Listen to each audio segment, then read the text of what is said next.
Hello everyone and welcome to another video. 3 of my girls would like to introduce you to a team of scammers who call themselves David Grayson. The first 2 were very short and weren't going anywhere. That was Layla and Denise. But then, when the same team contacted Seraphina, it turned into something much more serious. First of all, Layla. "Hi Layla, how are you?" said one member of the team. "Good morning," she said. "I think I'm okay, thanks. I've just taken my pills, so I should be okay, shouldn't I?" "Good morning," he said. "So sorry. So what's wrong? Why are you taking pills?" "I'm David. I see you're among my list of friends. I just wanted to get to know you better." "Oh, hello again," said Layla. "I just got back from seeing my therapist. She tells me I'm much more in touch with reality than I was. It's so hard to know. They tell me I need the pills. I don't know why, really. They tell me I don't know what's going on if I don't take them. They must be right, mustn't they?" "Oh," he said, "and why are you taking the pills again?" "They tell me I need them," she said. "They tell me I'm more in touch with reality if I take them. I don't know. I don't remember. My psychologist prescribed them, I think, because I was in hospital for a week. Or it might have been a month. I don't really remember." "So sorry about that, dear," he said. "Tell me what happened to you before you ended up at the hospital." "I don't remember. They told me they found me by the river in my pyjamas, but they could be telling me stories, couldn't they? What do you think?" "Wow! That's something else," he said. "I think something is not really adding up to what they're saying to you." "I don't know," she said. "What do you think happened? They said they found me wandering one morning, and I didn't know who I was. I don't remember. I'm sure I do know who I am. Where do you live?" "You do stay alone? Or stay with your family?" he asked. "I'm here in England." "Oh my! The whole of England? Or one specific place?" said Layla. "Where are you? Are you a doctor?" "Well, sorry, I'm here in Birmingham City," he said. "And what about you?" "Why are you sorry about being in Birmingham? I'm in London. Are you a doctor?" "No, I'm not. Sorry. I'm only sorry I didn't tell you what city I'm in. I just said England. Nope. I'm a financial advisor, an architectural designer as well. You in London? That's great. Are you married or have children?" "I don't think I'm married any longer," she said. "It's so hard to be sure. I haven't seen him for years. We never had children." "Are you serious?" he said. "And how long has he been gone for?" "Well, I thought I saw him 6 months ago, but my therapist tells me that isn't true," said Layla. "I moved into this flat 7 years ago. He was gone by then, I know." "I'm very sorry about that, dear," he said. "I believe it's all for the best. You deserve better. Tell me, what are your hobbies?" "That's so kind of you," said Layla. "I love yogic chairlifting and underwater knitting. What are yours?" "That's so nice. You have interesting hobbies," he said. "Well, I love swimming, hiking, dancing, singing, playing the guitar, meditating, and I love yoga and fishing." "What do you sing?" she asked. "Well, I love slow music, so I do sing any kind of slow music. How many brothers and sisters do you have? How big is your family?" "I have 11 brothers and 16 sisters," she said. "My family's very small. How many do you have? And how big is your family?" "Wow! That's a big family you've got," he said. "Is it?" said Layla. "I don't know. Haven't you told me about your own brothers and sisters?" He sent her 3 photographs. 2 of a young boy with a young woman, and 1 with an older man with an older lady. "This is me and my late mother," he said. "Well, I'm the only child of my late parents. My dad passed away when I was younger, and my mum passed away 3 years ago. And so far, this is the standard introduction, isn't it? The sob story, the inability to write a proper sentence, no uppercase letters, full stops in random places, and all the I's are lowercase." "Oh, okay," said Layla. "How old are you?" "I'm 64, I think. I need to go to sleep. I took my medication about half an hour ago. I'll talk to you tomorrow." "I'm 56 of age." "Well, you look younger than your age," he said. "All right, get some rest. Good night, dear." "Good morning to you, dear." And he sent a photograph of a man in a gym. "Good afternoon," said Layla. "It's so lovely here today. I've been for a walk along the river." "Yes, it's really lovely. And how was your walk?" he asked. "It was busy. Lots of people out today. Has it been nice in Birmingham too?" "Yes, it's been nice here in Birmingham City. What year were you born? And how old are you?" "I don't think my age has changed since you last asked me," said Layla, "unless I missed my birthday. But my birthday's in July. It isn't July yet, is it? I do hope it isn't." "OK, that's really true. I remember you told me," he said. "I was born October 1967. I am 55 of age. What is your type of movie or music or TV show do you like?" And I'm going to interrupt here. The fact that he said Birmingham City is a giveaway. Despite everything that's going to come later, I think this man is from Nigeria. Many of the Nigerian scammers that I talk to are absolutely mad about their football. Nobody who lives in Birmingham would call it Birmingham City. Birmingham City is the name of the football team. "I like a whodunit with nice scenery," she said. "That Dishy Man in Shetland. Such a shame that they've finished. At least I think they have. Maybe it'll come back. I don't know." "That's nice. I can tell it's a good show. Well, I love every type of good music. For movies, I love documentaries and historical movies, which speaks about true events, because I believe we can learn a lot from the past. What are your goals or dreams in life?" "I want to earn lots and lots of money, so I can buy a large house on a Mediterranean island," she said. "I want a housekeeper and a cook and a handsome man to skip on my private yacht, so I can travel the world in the style to which I'd like to become accustomed. I'd love to find an intelligent man who can write a proper sentence, use punctuation, and knows when and where to use uppercase letters. One who knows how to have an intelligent, interesting conversation. So many of the men you meet just seem to want to ask boring questions and have no idea how to have a conversation that flows. I really don't hold out much hope, so I guess I'll have to keep answering silly questions. Do you think I should have a pre-prepared list of answers? Is that a good idea? I never know. Then I could copy and paste them all. Think how much time that would save. What do you think? Is that a good idea? I could work on it after I've taken my medication." To which our man replied, "So are you saying that I ask dumb questions?" "You've asked me what my dream is. My dream is to find an intelligent man, to have an interesting conversation with. I'd love to find a man who can write proper sentences, one who knows how to use punctuation. I'd like a man who can talk about opera and good food, who's read the Greek classics and philosophy, who's knowledgeable about classical music and composers, who's fun and interesting and intellectual." Do you think that sounds like you? "Someone who'd take me to see Shakespeare, accompany me to garden parties, introduce me to fine wines, and tell me his experience of travel and different cultures." "Good choice," said our man. "My dreams and goals are to continue to help the needy and the poor, and also find a lifetime partner. Can you drive, and also do you have a car?" "No and no," she said. "What about you?" "I own a Mercedes-Benz and Range Rover. I am a lover of cars, so I love to buy cars. What's your religion?" "Is this an interrogation?" said Layla. "I don't like it. I'm looking for someone who can tell me his experiences of travel and different cultures, but you're still asking me those dumb questions. I think you should go and talk to someone else. Tell me about Birmingham. Which part do you live in? Have you always lived there? I've only been there a few times, so I don't know much about it. If you're just going to carry on interrogating me, like someone working their way mindlessly down some dumb list, then I don't want to talk to you. I want a proper conversation about all the things I told you before. Any fool can get a list of silly questions. Any fool can work his way blindly down the list without stopping to think if they're relevant.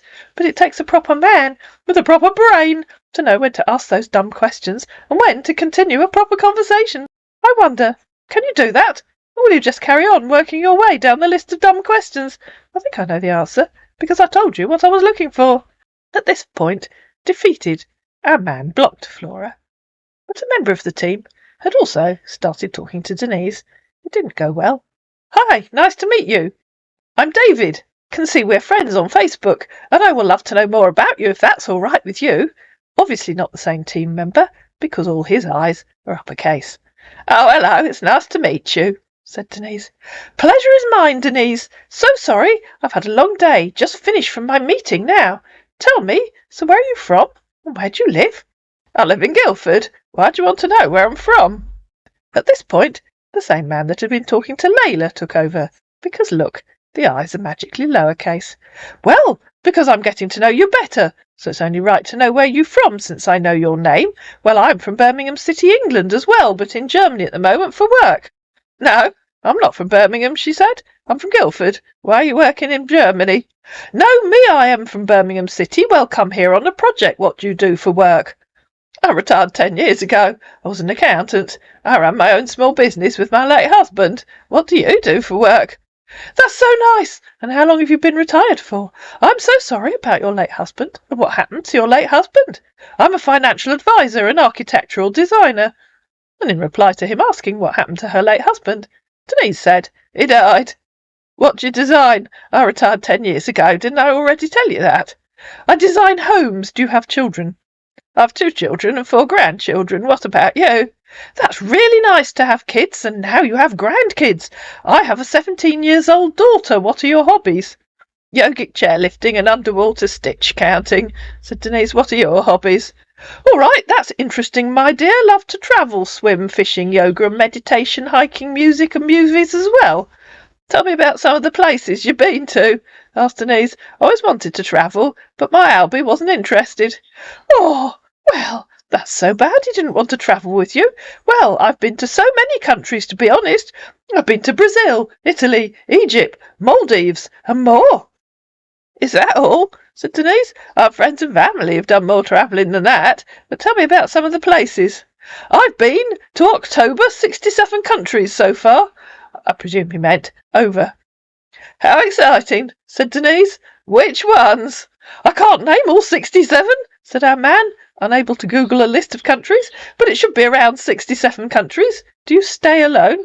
Of course you can, said Denise. If you know you've been to 67 countries, you must know which they are. Stay where? I usually go away with friends or family. I know all of them, but I can start mentioning every one of them. So you stay with your friend and your family? Yes, you can, please. I'd love to know, she said. I find travel so fascinating. If I'm staying somewhere, I almost always go with friends or family.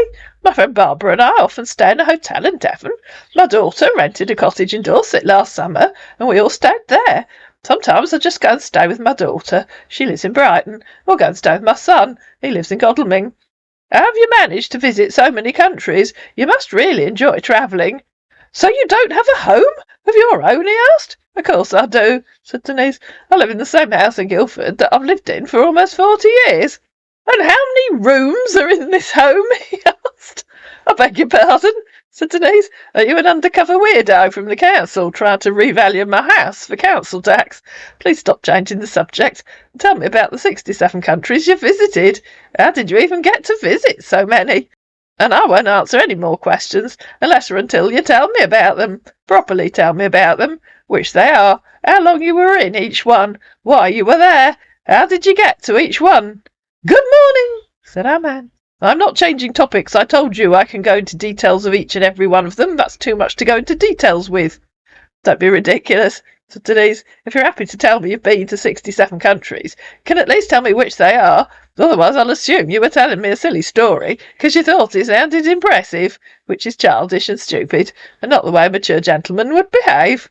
Our mature gentleman blocked Denise. But the same team of scammers also contacted Seraphina. Hi, Seraphina, how are you doing? Hi, I'm well, thanks, she said. You're welcome. Nice to meet you. Where are you from, Seraphina? I live in Glastonbury in Somerset. Where do you live?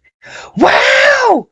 Really, that's nice. I'm from England, Birmingham City, but at the moment I'm here in Germany. So tell me, where you married or have kids? I'm married on Glastonbury tour, and I have my daughter at home, she said. So are you still married? And how old is your daughter? He asked. My daughter is 30, and no, I'm not still married.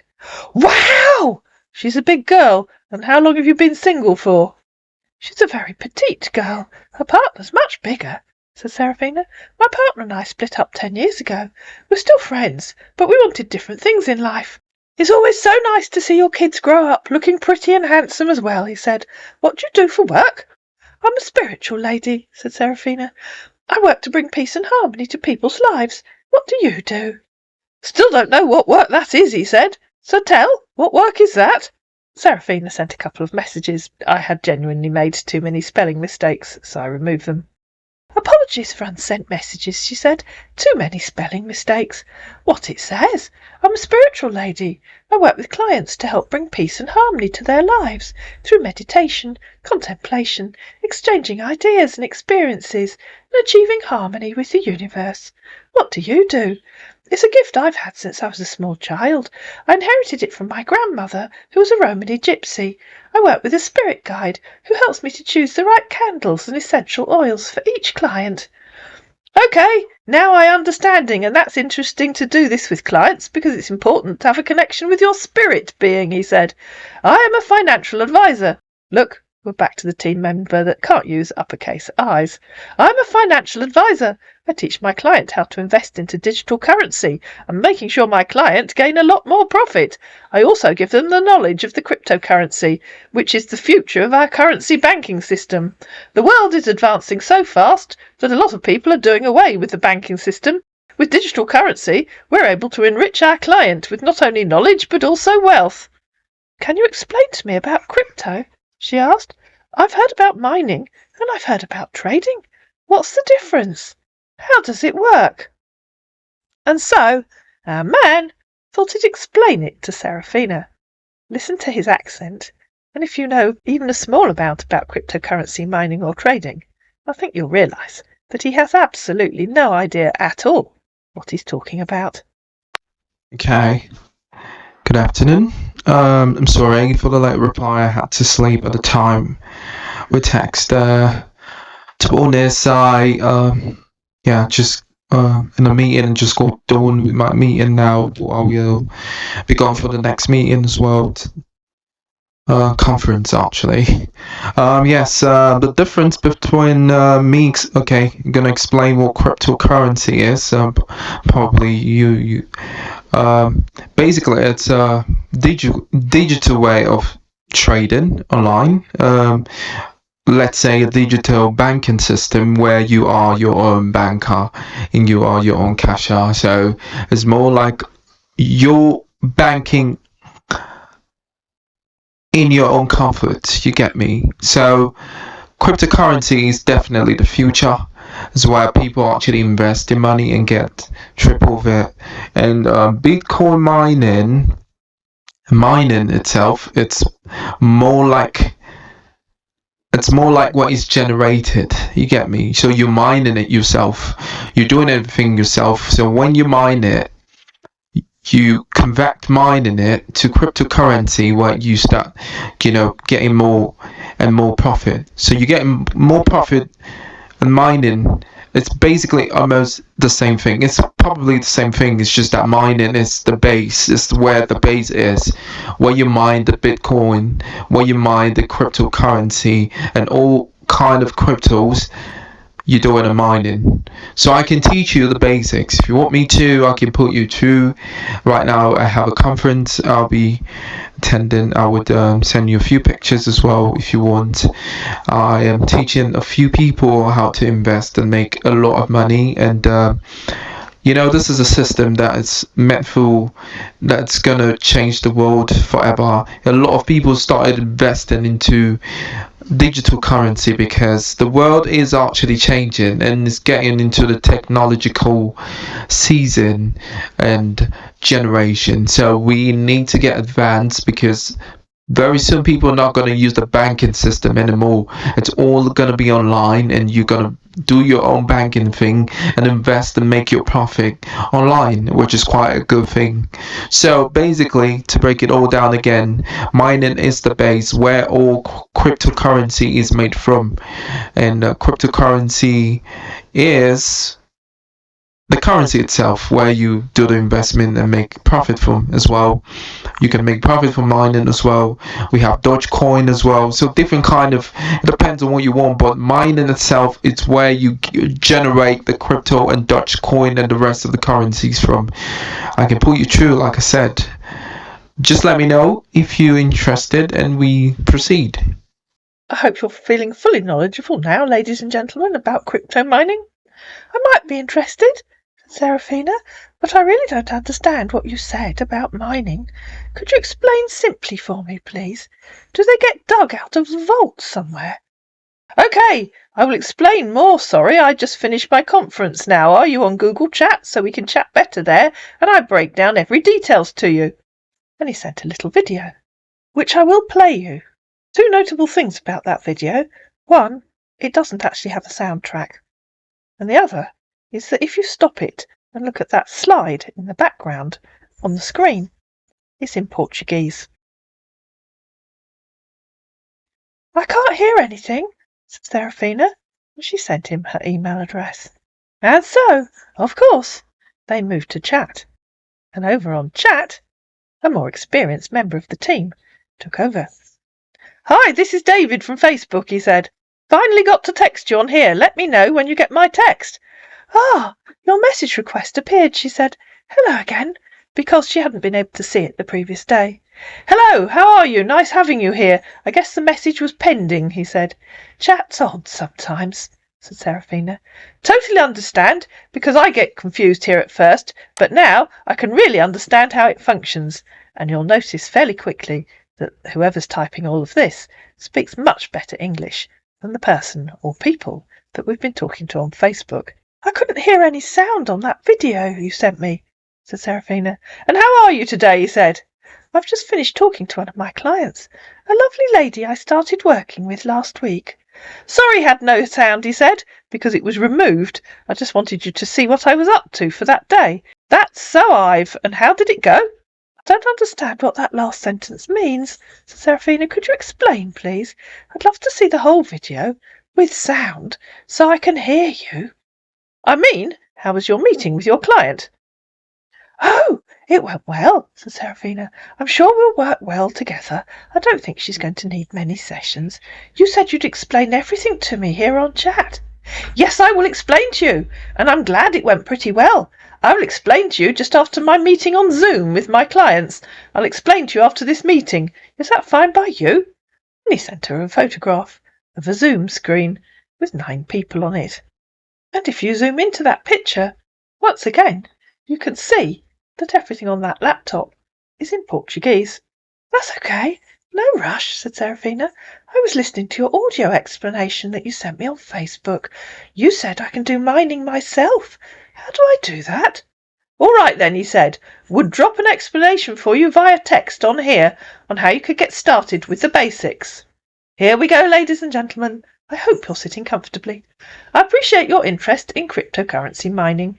Crypto mining involves validating and adding new transactions to the blockchain, which is the technology behind cryptocurrencies. It's a process that requires significant computational power and energy consumption. While it is technically possible to mine crypto individually, it has become increasingly challenging and expensive. Here's why it is necessary to consider alternatives, like investing in a reputable company. 1. Cost. Mining crypto yourself requires specialized hardware, known as mining rigs, which can be quite expensive to purchase and maintain. Additionally, electricity costs can be substantial, especially considering the energy-intensive nature of mining operations. 2. Complexity. Mining cryptocurrencies involves technical knowledge and expertise. Setting up and configuring mining rigs, optimizing mining software, and staying updated with the latest developments in the crypto mining landscape can be complex and time-consuming. 3. Competition. As cryptocurrencies gained popularity, the competition among miners increased significantly. This resulted in the need for more powerful and efficient mining equipment.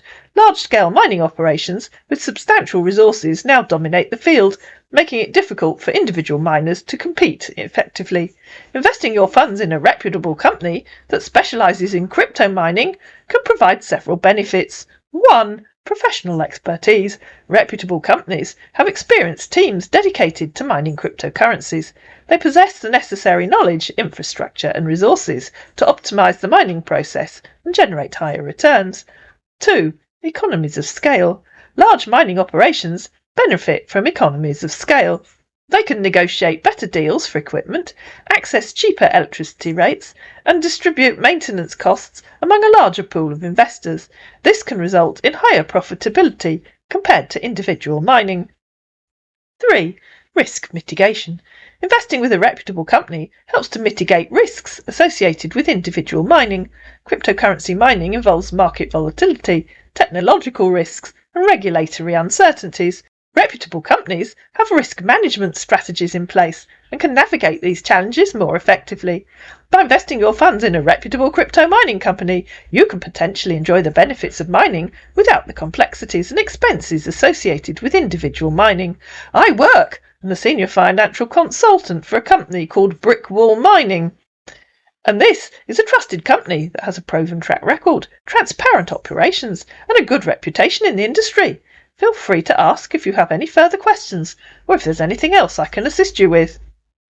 "Why did you tell me I could mine Bitcoin myself?" asked Seraphina. "Remember, That's what he'd said in the audio clip. If you now say it isn't a sensible thing to do, what should I do instead? I apologise for any confusion, he said. The reason I mentioned the possibility of mining Bitcoin yourself is to provide you with a comprehensive understanding of the concept. However, it's important to consider the practicality and cost-effectiveness of individual mining, which can be challenging for most people. Instead of mining yourself, you can invest in established crypto mining companies like the one I work. These companies specialise in mining cryptocurrencies using professional setups, infrastructure and expertise.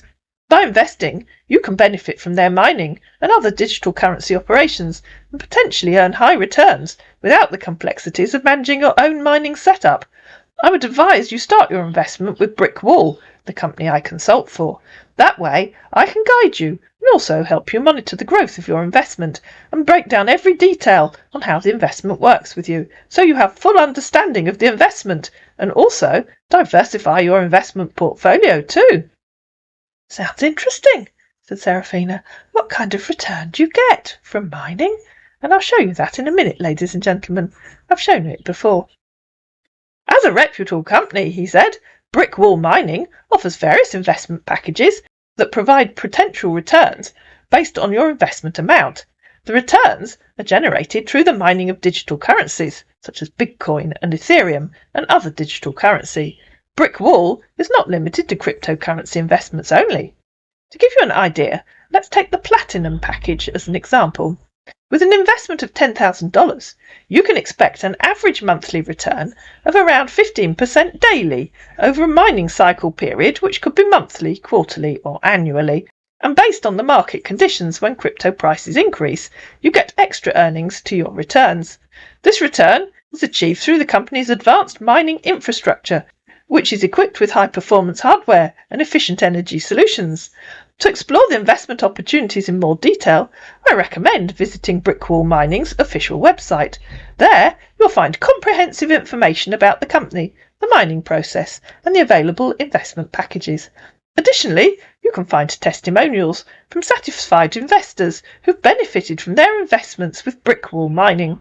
If you have any specific questions or concerns regarding the investment packages, the mining process, or any other aspect, please feel free to ask. I'm here to provide clarification and guide you through the investment journey with Brickwall Mining. And he sent a link to their website. That is the company's website, he said. What more would you love to know? I'm a bit confused about what you mean by this, said Seraphina. You can expect an average monthly return of around 15% daily. Do you mean the return is 15% a month or 15% a day? I don't think I can afford $10,000, and I'm in the UK, so I'd invest in pounds. What about the Sliver package? And I'll show you why she said that, because obviously you're thinking silver. Could I join one of your Zoom sessions and talk to some existing investors? Regarding the statement, you can expect an average monthly return of around 15% daily, I apologise for any confusion caused, he said. To clarify, the return is not 15% per day or per month, but rather a weekly return of 15% over a monthly mining cycle period. Let me break it down further with an example using a mining cycle period. Suppose you invest in a digital currency mining program that offers a weekly return of 15%. This means that over the course of a week, your investment would grow by 15%. To simplify it, you can consider it as a daily interest rate of approximately 2.143%, 15%, divided by 7 days. So on a daily basis, your investment would grow by approximately 2.143%. For instance, if you invest starting with the gold package, which has a minimum $5,000 in GBP equivalent, you can expect your investment to increase by approximately $107.15 in GBP equivalent daily over a mining cycle period. In terms of the investment packages, I understand that the initial investment amount of $10,000 for the Platinum package might be beyond your budget. You can certainly consider the Gold package, which falls within the range of $5,000 to $9,999. This option provides a more affordable entry point for interested investors. Regarding the currency, as a digital currency financial consultant, Investments can be made in various currencies, including pounds sterling, GBP. You have the flexibility to invest in your preferred currency. However, I regret to inform you that it is against our company policies to allow non-investors to participate in the Zoom sessions with existing investors. What a surprise! We knew he was going to say that because, of course, those photos and that video have been stolen from somewhere else. These sessions are designed to provide support and guidance specifically to our valued investors. Nevertheless, I'm here to answer any questions or concerns you may have via our messaging platform or email. You could also contact the support directly if you have any questions via the website. Please let me know if there's anything else I can assist you with or any further clarification you require. Okay, said Seraphina. Thanks for confirming that. If I can't participate in Zoom session, would it be possible to chat with one of your existing investors? I could probably just about manage the gold package. Will our man allow Seraphina to talk to an existing investor? Will Seraphina invest? This and other questions will be answered in episode 2. I hope you enjoyed episode 1. If you did, please like it, please share it, please comment down below, and watch episode 2 to see what happens next.